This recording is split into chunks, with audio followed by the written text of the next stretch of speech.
Hey guys, how you doing? This is Manga, etc. And I'm here today to bring a different review for Dragon Ball Super episode 121.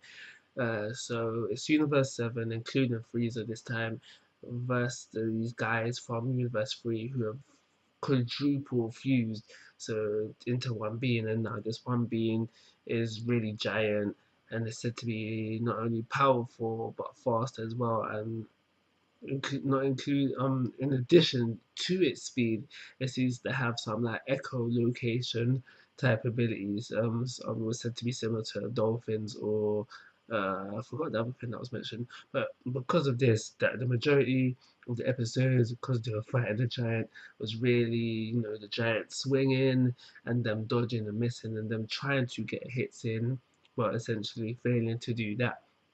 So that was what the majority of the episode was about.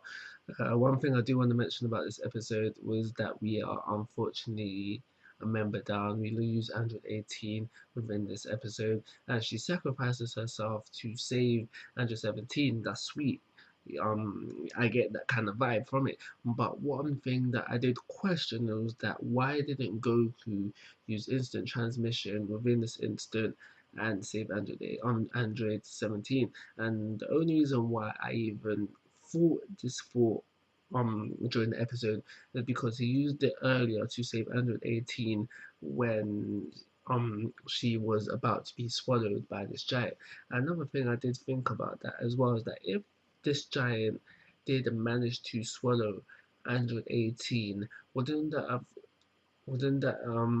be seen as a death or a killing, I should say, a murder, and then he would have been disqualified.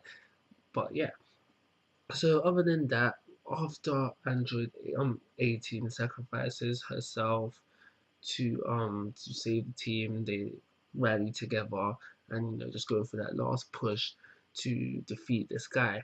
And now during this bit, there was like a little bit with Android 17 where he takes the spotlight, as Vegeta says later on. Now that bit was cool.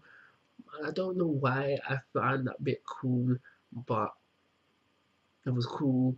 And when you really deep it, there's really no reason to think, yeah, that was amazing, because what he did was like fly forward and then break the reactor on the forehead.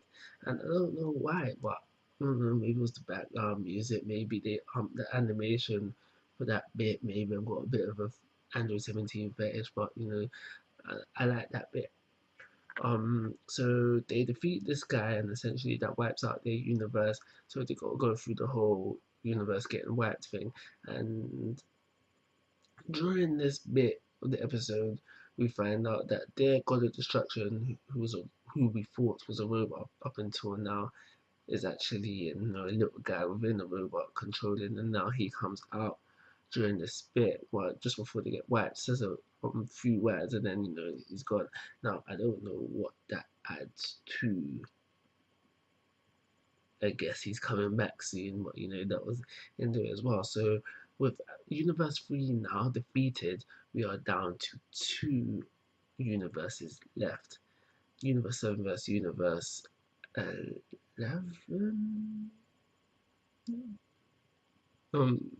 Topper's universe. But yeah, so we do have 3 against now 5, I think it is. So I'm really wondering what is about to go down. Probably one of the best things about this episode is the fact that we are now 2 universes down, and there's just loads of excitement for what is going to come next. Because I don't know what to think predictions wise, because we have Dipser, I think his name is, the rabbit looking, Beerus looking guy. Is he gonna defeat anyone before he's defeated? Because the normal thing to think is that, yeah, he's gonna get defeated, and then Topper is gonna get defeated. Obviously, people on Universe 7 side is gonna get defeated, and then there's gonna be a final clash between Goku and Jiren. That's the most logical, typical way to see this ending. But Creatorium could throw a curveball in there and end it differently. I don't think this episode deserves anything more than a 2-star rating, so that's what I'm going to give it. That's all. Like always, guys, I'm asking for your thoughts and opinions. If you haven't already, please subscribe to my YouTube channel. But most importantly, take care. Have a nice day.